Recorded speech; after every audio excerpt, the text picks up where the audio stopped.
Today's Diary. Hello mga mi, ito na pala yung pinamili namin o pinang-grocery namin. Umabot siya ng 2 boxes at ilang mga plastic bags.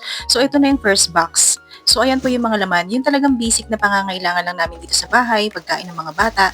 Ayan sa nakikita niyo yung mga noodles, syempre yung gatas, mga biskwit nila, at syempre yung kape natin. Dahil panggabi tayo nagtatrabaho. Ayan. At saka mga mi, kapag namimili pala ako, tinitingnan ko muna kung ano yung mga wala na sa bahay, yung mga kailangan. So kung ano yung wala, yun lang talaga yung bibilhin namin. Ganyan 'tong mga chichirya na 'to, tag ₱7 to ₱8 lang naman lahat 'yan. Para lang naman 'to may kutkutin yung mga anak ko at hindi na sila kailangan pang lumabas para bumili. So ito naman yung pang second boxes natin. So ayan, mga tinapay, mga noodles at makikita niyo may mga sito at sesto. Yan naman yung pambaon ng anak ko at siyempre kuha-kuha din tayo dahil work from home mom nga tayo at panggabi para iwas na din labas-labas. At dilata, hindi kami masyadong madilata. Tuwing petsa de peligro, yan, ginagamit namin na magsasardinas kami.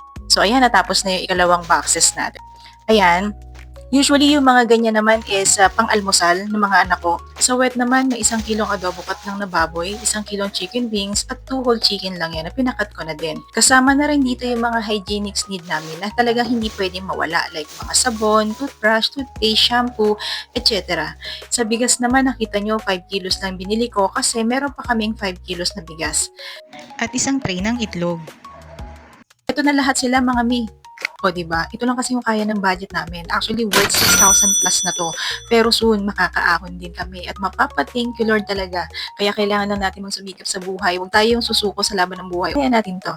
Alam kong kulang pa pero tipid muna tayo. Kung ano lang yung kailangan sa bahay, ayun lang yung dapat na bilhin. Salamat sa panonood mga mi.